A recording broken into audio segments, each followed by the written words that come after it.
Hey guys, so Lord here, back in with another action figure review. Today we'll be wrapping up our looks at the DC Multiverse Aquaman the Lost Kingdom set of figures with the Sunken Citadel Pirate MegaFig, because the seahorse known as Storm is friggin' sold out, and I don't have it. And this is the last one I got. Spoiler alert. He's a MegaFig, so of course he's going to be bigger than your average DC Multiverse figure, boo-boo. I don't know why I'm referencing Yogi Bear and Aquaman Lost Kingdom reviews, but that's the kind of BS shenanigans you get here at Overlord Productions. That said, this of course brought to us by the fine folks over at McFarlane Toys, and his only accessory, other than the card of course, which like I said in the Aquaman video, I put those craps away. I don't care about those. Got a stand, which you might want to use with him. I think he's supposed to be kind of degenerate. I have him standing at his max height, just because it's a little easier than doing all that. But there you go. You can tell by his foot design that, yeah, he's probably supposed to be degenerate. And weird he doesn't have, like, straight ball jointed ankles. Or ball hinge, excuse me. But, as far as articulation on this big manga halo goes, his head is on a double ball peg that, to its credit, does get decent range for the shape it's in. He can look up, he can look back down, he can look side to side. It's doable. It's not the easiest thing.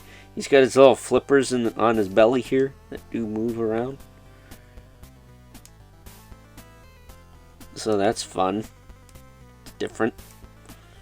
Shoulders pop out about that far. Back down.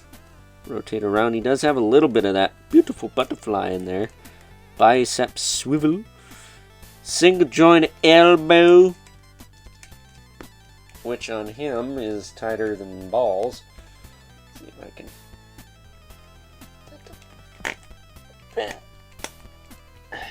There you go. There's that. He does have like a little swivel in the elbow, but it doesn't give you a lot. You can hear that crunch in there. Phew. That ain't even straightened out all the way. Holy cow. I don't think it's gonna either. I think that'll probably make my wrist crack like that if I do anything else. He does have hinge swivel wrists, which again also have like mad detents in them. So you can do all that fun stuff. I already mentioned the ball joints in the little flippers. This shoulder is kind of whatever on mine. It's not really tight at all. But whatever. It's an arm, not the leg. The leg's loose. That's when I complain like a girl on the internet. He does have a ball jointed waist. Does lean back and forth and tilt a little bit. Not too bad. Hips. Nice and clicky. They do move out. They move forward and back. He's got a really good thigh cut for a big guy up in there. And he's got double L or double knee, which isn't the tightest thing ever, but it's not loose, so whatever. And then he does have the hinge in the foot with rotation there. And again, no real like pivot or anything, but he's not hard to stand. Does make me wish McFarlane, ironically. That's not the tightest shoulder either, I guess. This is a little better than the other one. But it does kind of low-key make me wish that McFarlane had the Gargoyles license, because this is a degenerate character. He took me about 5 minutes to stand, whereas Xanatos and that Steel Clan Robot took me probably like an hour apiece.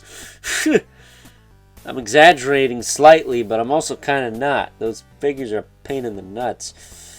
This guy is not that. I don't know if maybe it's just because he's less articulated or what, but he's got some nice clicky joints. You heard him. Took both arms to move them.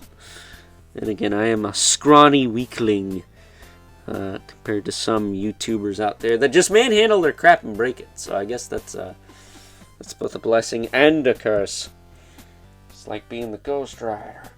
It's like you can turn into an awesome flaming skeleton that rides a motorcycle, but at the end of the day, you are the devil's bitch. So, before I wrap this up, because it's already going downhill, let's bring in our two regulars. Got the Mythic Legion's brother, Manibulith. Just in case you're wondering how he looks compared to an actual Mythic Legion's. And the infamous Cool Spawn, who's obviously not going to tower over anybody today, because he's not a mega figure. He costs 20 bucks, this guy costs 40. I mean, he costs like 20 bucks now, but that's because he's old and he on discount. So, with that being said, it's time now that we wrap things up. Some final thoughts. Also, before I do that, I heard a rumor that this guy is voiced by Martin Short.